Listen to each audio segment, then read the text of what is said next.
Everyone, I am Shweta Goyal and welcome back to my channel Easynomics. I started the series for economic optional IAS course.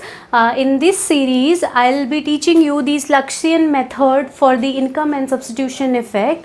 In the previous video, I explained the Hicksian method. So I would recommend you to watch the ordinal utility theory video first and then watch the Hicksian method and then watch the this Slutsky method series. I'll attach the link of all those videos in my description box. This will help you in develop the better understanding of the topic. So yeah, let's get started. So basically in Hicksian method we studied that Hicksian told that for income and substitution effect by the Hicksian method हम क्या करते थे, we try to maintain the same purchasing power, same real income. Basically we kept the consumer on the same indifference curve to same utility. तो जो हमारा नया equilibrium आता था आफ्टर कंपनसेटिंग, वो हमारा ओरिजिनल आईसी कर्व पे ही आता था. नाउ व्हाट स्लस्की टोल्ड अस, स्लस्की ने बोला कि तुम्हारा जो ओल्ड बंडल है ना, इट मीन्स जो तुम्हारा फर्स्ट इक्विलिब्रियम है E1 जो होता है, उसको तुम अफोर्डेबल रखो and there is no need not necessarily to be on the same IC.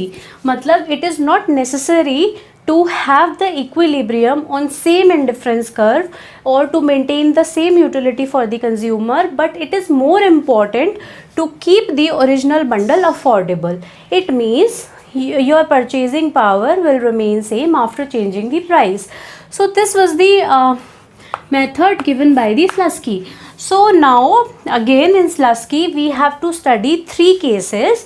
One is the case of normal good, second is the case of inferior good and third is the case of inferior plus given good. अब ये तीनों goods किसे कहते हैं, ये I explained in the previous video. Please watch out those videos.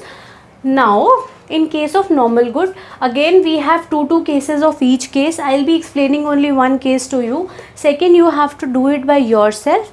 I can only check your answers. Okay, so in case of normal good, our original, I am taking the case of price fall. So AB, this line was your original budget line. Your price decreases, so your budget line rotates outward and your new budget line is AB dash. ठीक है, AB dash. But आपको अब क्या करना है, original bundle को affordable रखना है. तो अब जो आपकी कंपनसेटेड बजट लाइन होगी ना, वो ओरिजिनल इक्विलिब्रियम से पास होकर जाएगी. तो ये ध्यान रखना हमेशा. पहले हम क्या करते थे, ये वाला जो आईसी होता था ये इस वाली कंपनसेटेड बजट लाइन के भी टेंजेंट होता था. अब ये टेंजेंसी ज़रूरी नहीं है. अब जो कंपनसेटेड बजट लाइन है वो सिर्फ इस ओरिजिनल बंडल से पास होना ज़रूरी है. तुम इस ओरिजिनल बंडल से पास करोगे, देन इस कंपनसेटेड बजट लाइन में you can have equilibrium anywhere else. So basically अब तुम यहाँ पीछे तो जाओगे नहीं, तो तुम क्या करोगे, इस एरिया में लाई करोगे, तो तुम्हारा जो नया इक्विलिब्रियम है वो E3 आएगा यहाँ पे.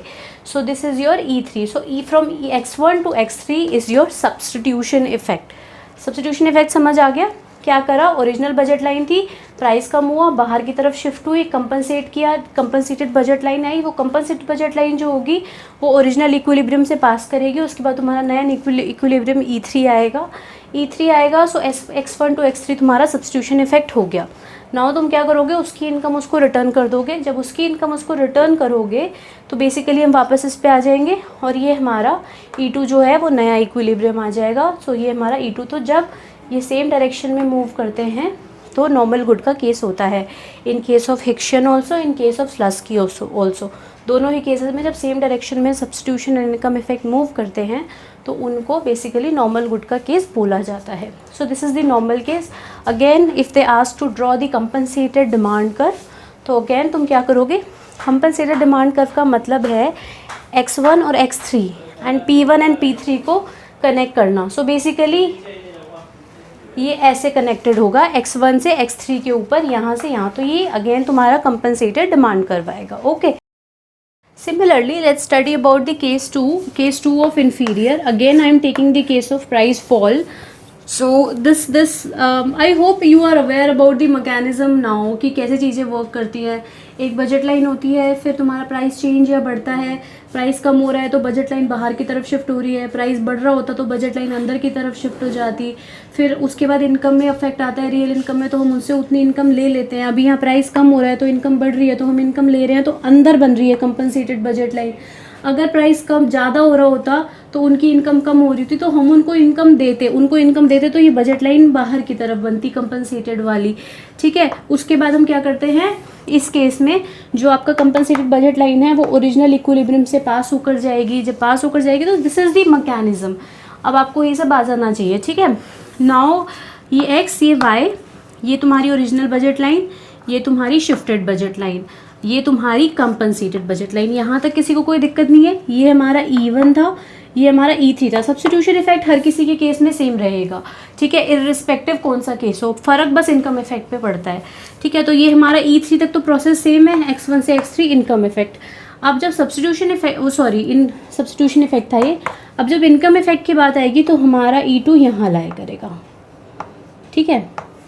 तो बेसिकली यहाँ से यहाँ तक इनकम इफेक्ट, सब्स्टिट्यूशन इफेक्ट, और यहाँ से इतना income effect. It means they both are moving in opposite direction and your substitution effect is greater than income effect. So basically आपका ये क्या होगा, इन्फीरियर वाला केस। अगेन इसमें अगर आप कंपनसेटेड बनाओगे तो ये डाउनवर्ड ही आएगा क्योंकि सब्स्टिट्यूशन इफेक्ट हमेशा डाउनवर्ड रहता है। So this is the case 1 and case 2 of inferior.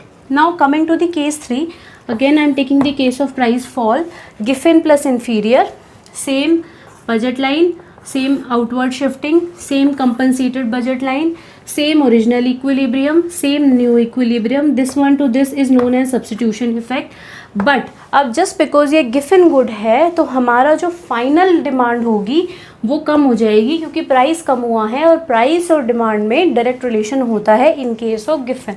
तो हमारा जो E2 होगा वो सिर्फ इतने एरिया में लाया करेगा, इधर नहीं लाया कर सकता।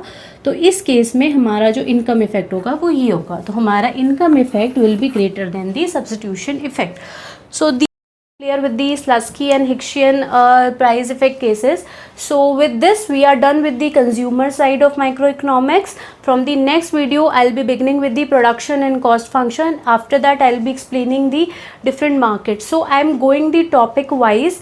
I have started the economic optional course in which I have done first topic Marshallian and Walrasian. After that I have done this price and Hickshian and Slutsky price effect, and after that I'll be beginning with the production and then different types of market, and after that the welfare theories and the distribution theories. So yeah, do subscribe my channel and stay tuned for more updates. I'll be very regular and very serious about this course, and you will be getting all the classes without I won't leave any topic.